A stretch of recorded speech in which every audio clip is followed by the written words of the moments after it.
Merci toutes et tous d'avoir répondu à notre invitation ce soir. Ça fait 2 ans que nous n'avions pu faire des cérémonies des vœux. En tous les cas, moi j'ai un réel plaisir à vous accueillir au nom de l'ensemble des élus communautaires ainsi que du personnel. Année 2022 atypique, discours 2023, il sera aussi atypique, je peux vous l'assurer. Je me réjouis et je tenais à saluer les 3 sénateurs de la Moselle qui sont là ce soir. Alors, Christine Herzog, Jean-Marie Mison et Jean-Louis Masson. Pour les autres, ne vous inquiétez pas, je ne vous ai pas oublié, mais je vais vous saluer au fur et à mesure de l'avancée de mes propos. Oui, je disais année atypique. 2022 a vu le Brésil perdre son roi et l'Angleterre en retrouver un. C'est vrai que c'était un peu atypique, mais ce n'est pas ce qui a marqué le plus toute cette année 2022. Alors je vais vous rassurer, je ne vais pas revenir sur les années précédentes. Grâce au fait que nous avons reçu, pour notre grande majorité, un traitement, et je dis un traitement, parce que plusieurs injections, à mon avis, c'est plus un vaccin. Peut-être que Marie-Marthe ne sera pas d'accord avec moi, mais moi, en tous les cas, je ne considère plus que c'est un vaccin, ce vaccin contre le Covid. Oui, je continue volontairement à dire le Covid. Vous savez, dans cette société bien pensante dans laquelle bientôt un homme n'osera peut-être plus prendre l'ascenseur en même temps qu'une dame. Et comme nous n'en sommes pas à un paradoxe près, moi je continue à dire le Covid, parce que certains, quand ils ont vu les dégâts, ils ont dit la Covid. Moi, je ne comprends même pas que toutes les féministes ne se sont pas élevées contre ça. En ce début d'année 2023, mesdames, et surtout à vos sœurs d'Afghanistan et d'Iran, je tiens à exprimer l'ensemble de mes félicitations, ainsi que ma solidarité pour le courage et la conviction dont elles font preuve. Bon, pour des raisons techniques, je ne pourrai pas me couper une mèche de cheveux, mais ça, je crois que vous l'avez tous compris. Je parlais de société pleine de paradoxes, parce que pendant que ces femmes se battent pour leur liberté, pendant qu'elles se battent pour leur liberté, aux États-Unis, vous savez, ce pays où les enfants se promènent avec des armes, ce pays, certains États viennent de leur supprimer l'avortement. Dans notre pays aussi, mesdames, vous avez été de tous les combats, de la résistance, en passant par les pavés de 68, aux grilles de Versailles, pour lancer la Révolution française et faire souffler sur le monde le vent de liberté. En 250 ans, les choses ont bien changé. Ce pays où la liberté est inscrite dans sa constitution se faisait encore quelque temps des laissez-passer pour pouvoir aller faire des courses. On est dans ce monde plein de paradoxes. Qu'est devenue cette liberté dont Éluard rendait hommage? Ne perdons pas l'habitude de la défendre bec et ongle, car cette société nouvelle fabrique tous les jours et dans tous les domaines des censeurs en tout genre. L'année 2022 devait incarner son retour, le retour de cette liberté. Mais dès le 24 février, elle a été persécutée en Ukraine par la volonté d'un seul homme. Moi, je tiens à remercier les élus communautaires qui se sont rapidement mobilisés pour faire acheminer des denrées, des médicaments et des vêtements au peuple ukrainien.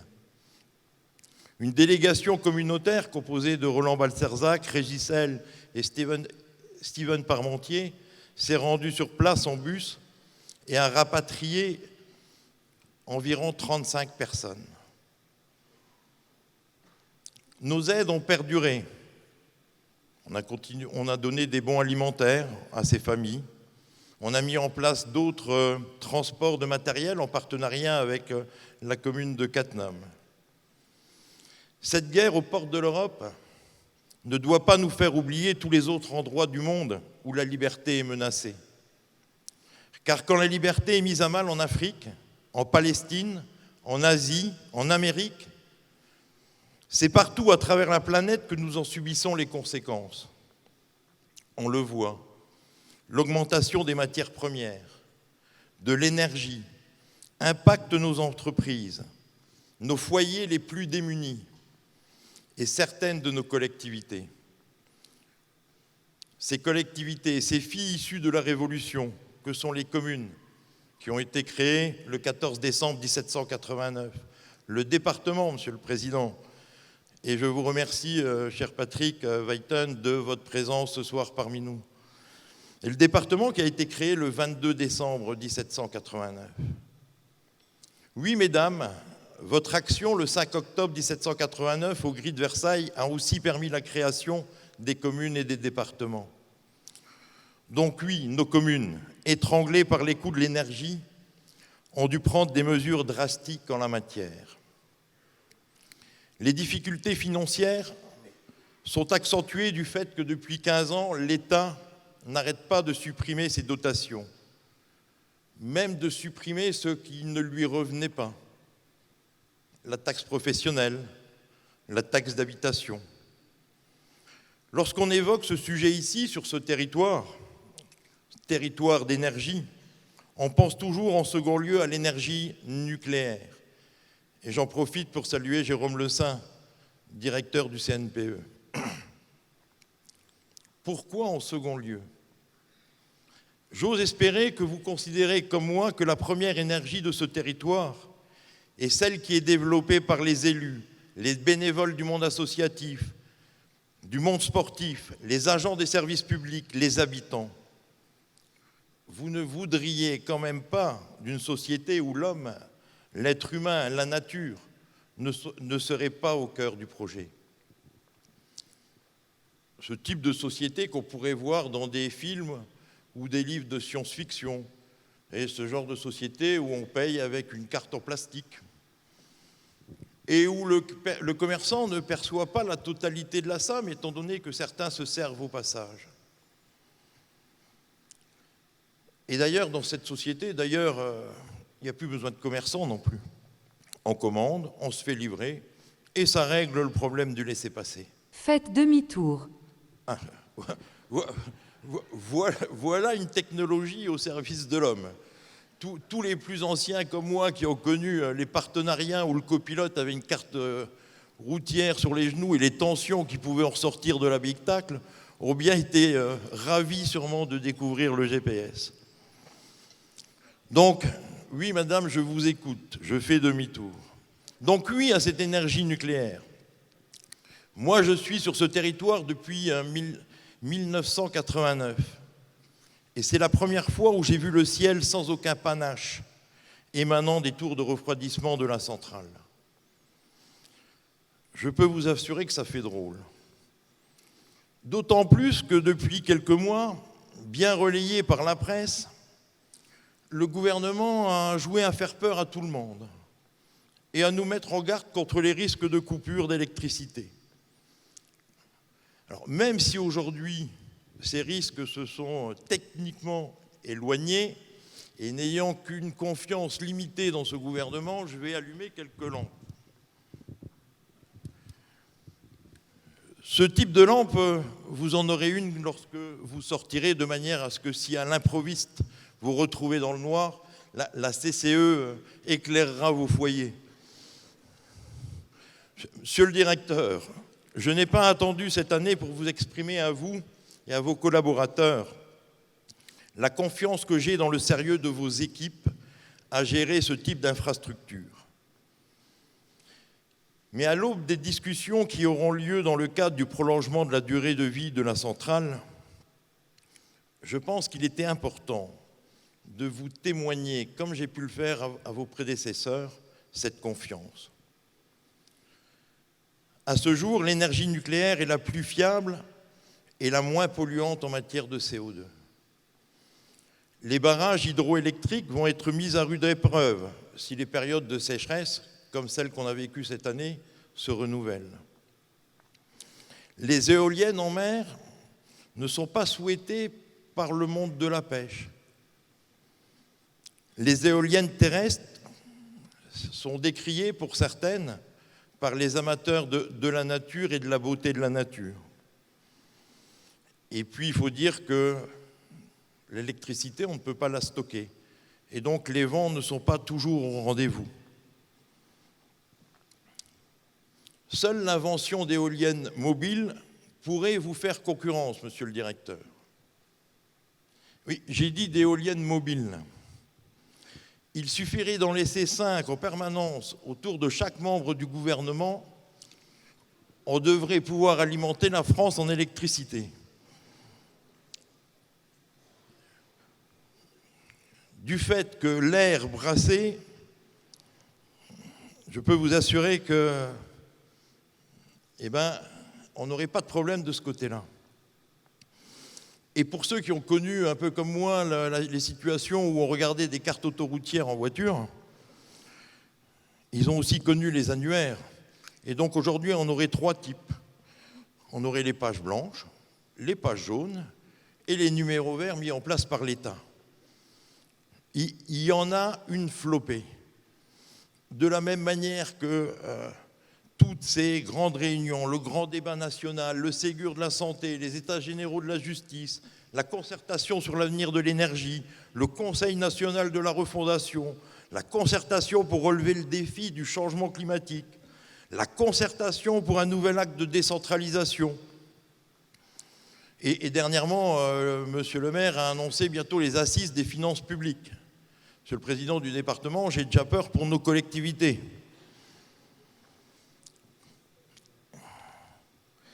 Si ça continue à ce rythme et sur lesquels il faudra répondre à toutes ces questions, et vu la réforme des retraites, on n'aura bientôt pas assez de retraités qui auront le temps d'aller y répondre.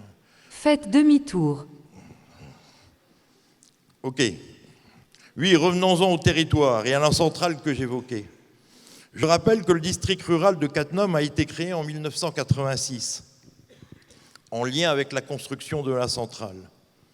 Et je tiens à m'adresser à mes collègues de Cattenom.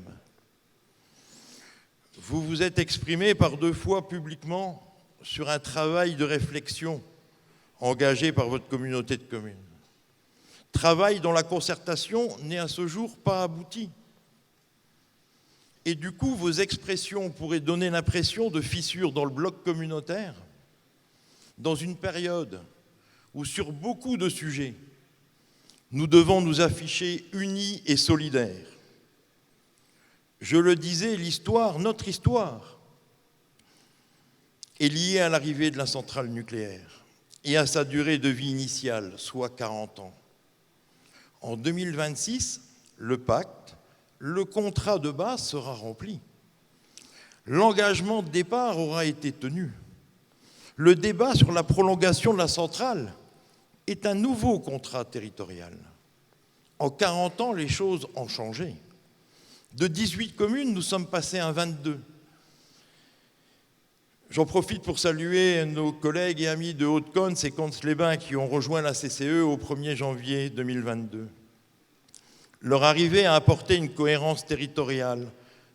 Ça a renforcé notre intercommunalité et ça a encore plus marqué sa place au sein de l'Europe. Schengen n'est plus qu'à 3 kilomètres.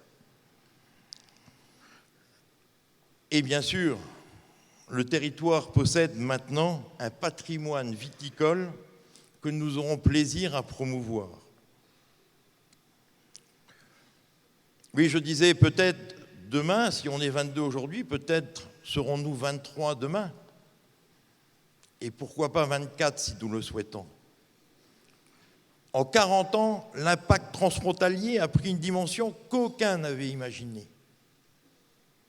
En 40 ans, l'intercommunalité a été dotée de nouvelles compétences, telles que le tourisme, que gère Rachel Zirovnik et sa commission. En 40 ans, les contraintes en lien avec l'équipement du CNPE ont dépassé le périmètre de Cattenom. Les rayons de 2 km, de 5 km, de 10 km impactent aussi les autres communes. Et ceux qui en doutent, demandez à notre ami Guy Crémer, maire de Boust, qui a vu dernièrement les services de la préfecture débarquer chez lui. Et toujours ensemble, nous avons décidé la mise en œuvre d'un projet de territoire pour nous projeter ensemble à 15 ans. Je tiens à saluer tous les élus municipaux, communautaires, nos forces vives, que sont les entreprises, les associations culturelles et sportives, notre jeunesse et le conseil de développement présidé par Jean-Paul Gerbert. Tous ont nourri cette réflexion destinée à définir une vision et un programme partagé pour nos communes. Car c'est comme cela que nous relèverons à notre échelle tous les défis qui se présenteront, en étant unis, en nous concertant, en échangeant nos visions. Le séminaire de travail sur le projet de territoire qui a eu lieu en octobre 2022 et a réuni de nombreux élus communautaires et communaux a été une belle démonstration. Croiser nos regards, nos propositions, construire ensemble. Nous avons convenu le principe d'une rencontre annuelle entre tous les élus du territoire, de façon à inscrire dans le temps cette approche collective. Je vous donne donc rendez-vous en 2023 pour de nouveaux échanges.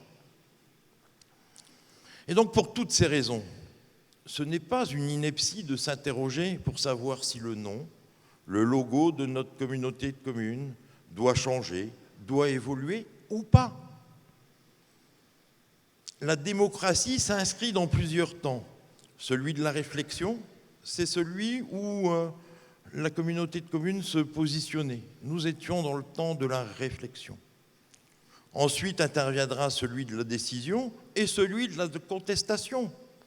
Et d'ailleurs, les deux derniers peuvent aller de pair. Vous le savez bien, il n'y a pas de 49.3 à la communauté de communes. Amis de Cattenom, nous ne sommes qu'en phase de réflexion. Je ne peux que vous encourager à participer au temps d'échange et de débat à venir. Pour ma part, je suis le garant du bon fonctionnement de cette démocratie au sein du bloc communautaire. Et le travail de réflexion ira à son terme. Monsieur le directeur du CNPE, soyez assuré par ma voix sur le grand chantier qui va arriver prochainement, c'est-à-dire le prolongement du temps de la centrale nucléaire, la CCE restera solidaire du CNPE. Et je rejoins volontiers les élus de Cattenom sur la volonté d'accueillir des EPR de nouvelle génération. D'autant plus si on veut développer la voiture électrique. À titre personnel, je continue de croire que le véhicule électrique est un effet de mode et que l'avenir sera l'hydrogène. Mais il va falloir s'engager dans la démarche destinée à doter le territoire de bornes de rechange.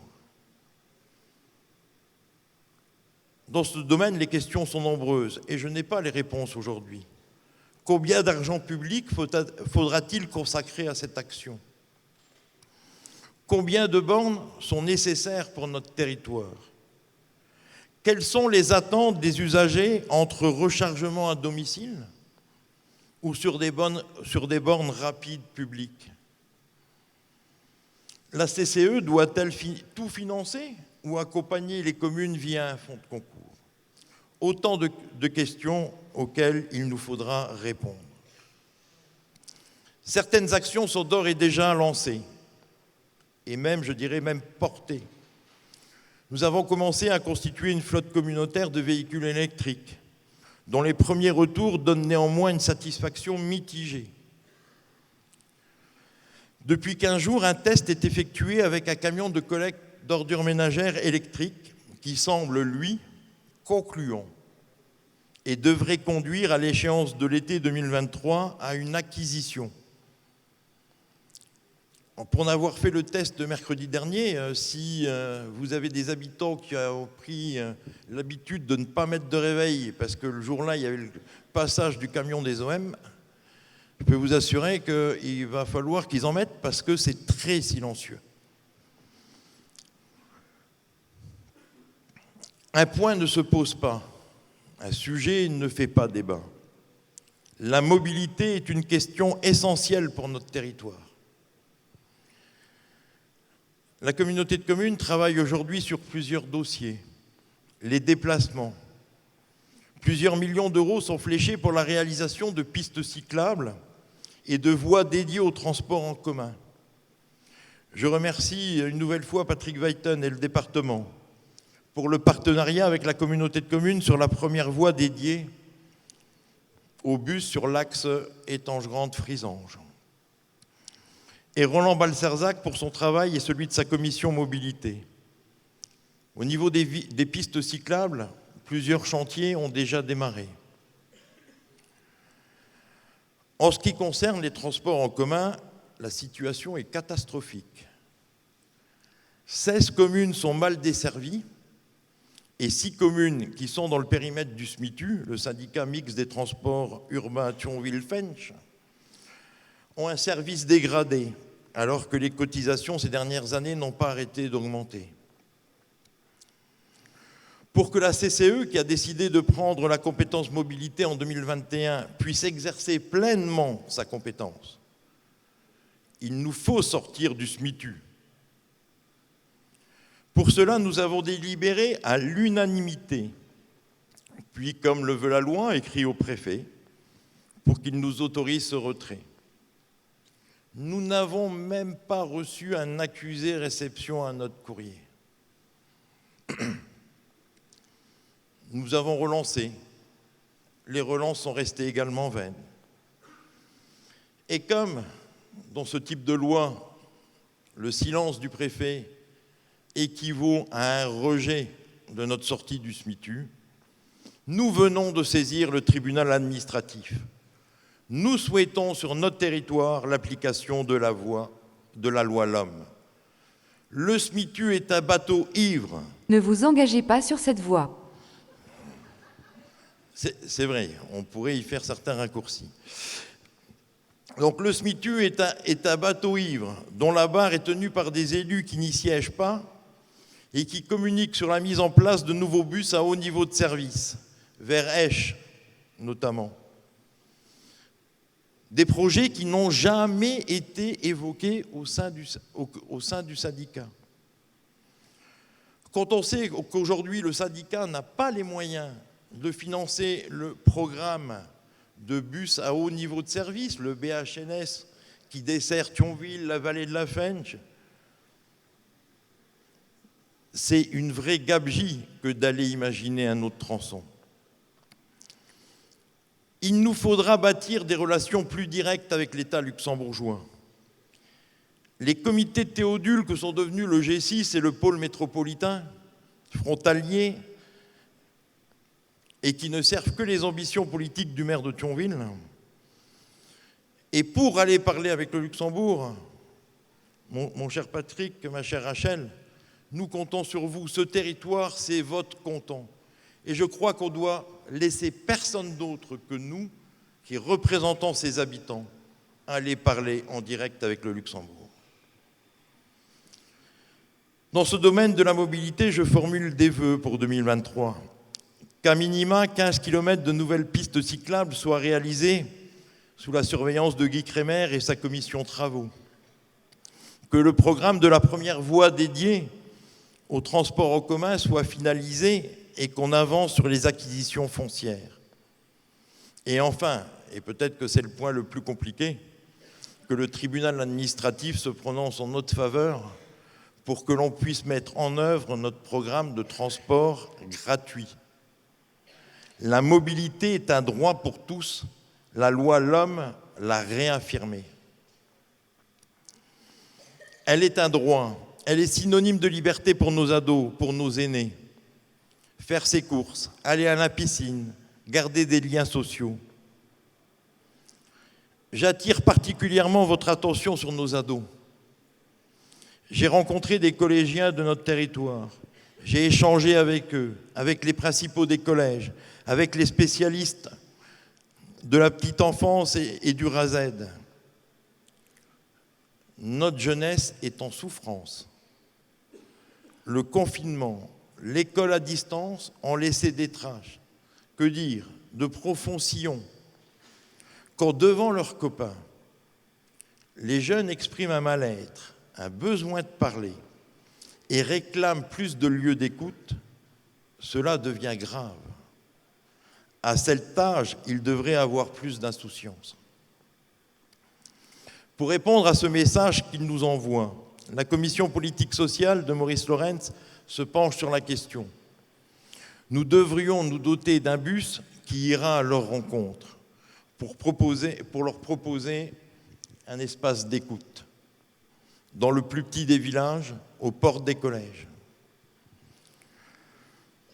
Dans ce domaine aussi, nous sommes face à la nécessité d'agir, alors que la santé est une compétence de l'État. Un État de plus en plus absent. Heureusement que les collectivités locales se sont mobilisées pour vacciner contre le Covid, pour acheter et trouver des masques.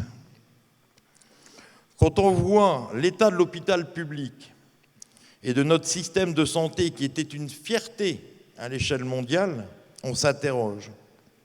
À partir de quel moment ça a déraillé ? Quand on gouverne depuis 6 ans, on ne peut plus dire que ce n'est que la faute des autres. Quand on voit qu'en pleine crise des personnels soignants, un membre du conseil d'administration de l'hôpital régional a comme préoccupation d'éloigner les fumeurs de la porte d'entrée, je pense qu'en cette période, il y a sûrement d'autres choses et d'autres combats à mener.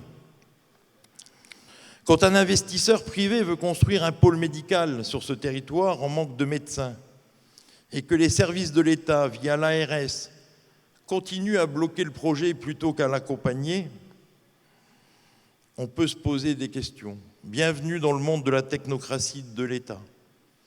Je pourrais aussi vous parler de la DRAC, Direction régionale des affaires culturelles, qui snobe les rendez-vous et ne nous accompagne pas sur un dossier comme la Citadelle, et qui, du coup, malheureusement, n'avance pas beaucoup. Et que dire du projet de création d'une nouvelle gendarmerie ? Je salue le colonel de gendarmerie présent ce soir, ainsi que tous ses collègues. Et que dire du projet de création d'une nouvelle gendarmerie sur le territoire ?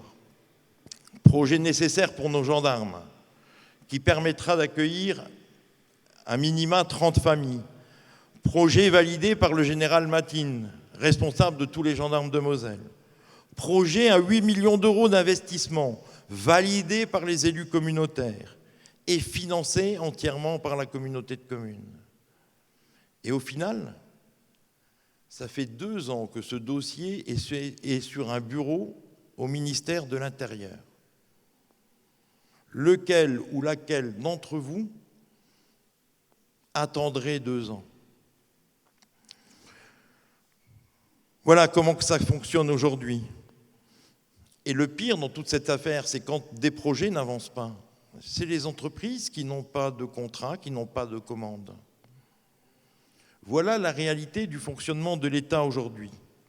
Très bon pour organiser des réunions et créer des numéros verts. Quand je vous disais qu'il faut de l'énergie en 2023 pour être élu, les élus communautaires sont au travail, les réunions sont fréquentes et productives. En 2022, il y a eu 6 réunions du conseil communautaire, 6 conférences des maires, 34 réunions du bureau communautaire et 42 réunions de commission. Et bien entendu, pour vos élus, s'ajoutent toutes les réunions dans leur commune ou dans des syndicats satellites de la communauté de communes. Je sens que le temps passe et je sais que cette cérémonie des vœux a pour première vocation d'offrir un moment de convivialité et qu'un discours trop long lasse. J'ai évoqué en préambule l'environnement. La protection de l'environnement est une vraie préoccupation de vos élus. Le réchauffement climatique, la fourniture et le coût de l'énergie, l'assèchement des cours d'eau, mais aussi les épisodes d'inondation, le coût de la gestion des déchets, la diversification des filières de traitement, l'isolation de nos maisons, la transition énergétique.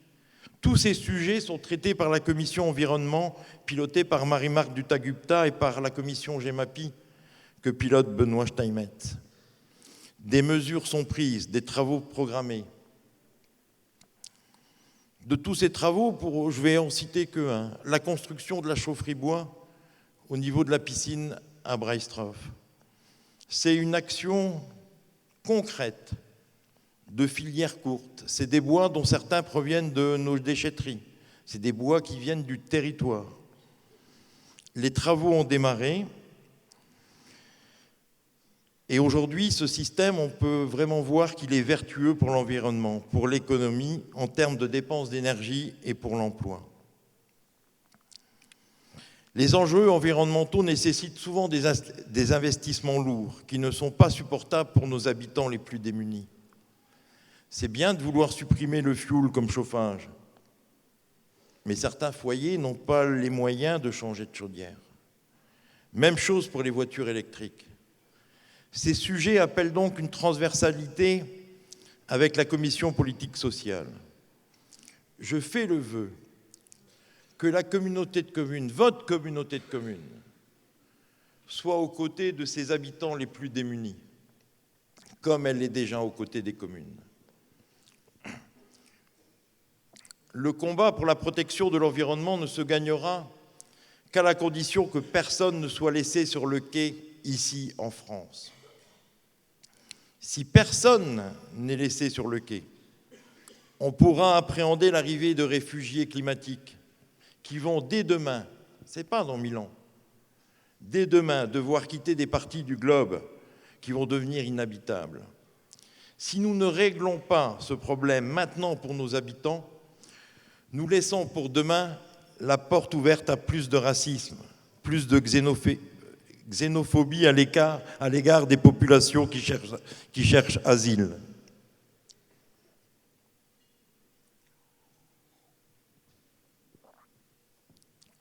Bientôt, le seul accès aux démarches et aides publiques sera l'outil informatique. Pour cela, dans un premier temps, la communauté de communes a, avec Moselle Fibre, apporté la fibre sur l'ensemble de notre territoire.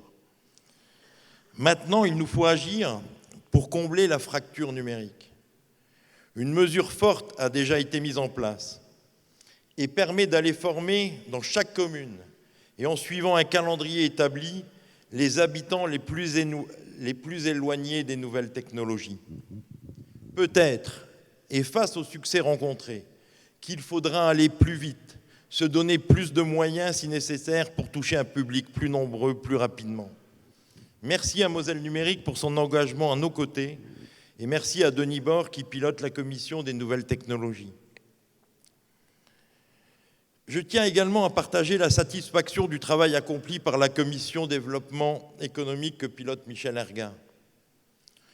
Présente dès le début du Covid, aux côtés des entreprises, la communauté de communes a versé des aides non remboursables pour soutenir les baisses de chiffre d'affaires. Puis, de façon plus pérenne, poursuivi et élargi des aides à l'investissement qui touchent désormais également les exploitations agricoles. Notre zone d'activité communautaire à Étangerande se développe. La commercialisation est quasiment achevée et les premières constructions devraient démarrer prochainement. Nous pouvons nous réjouir de l'accueil prochain de l'entreprise Ecatech de M. Frédéric Lebold, habitant de Canfin, qui va venir s'installer dans les locaux communautaires de l'hôtel des entreprises à Étangerande.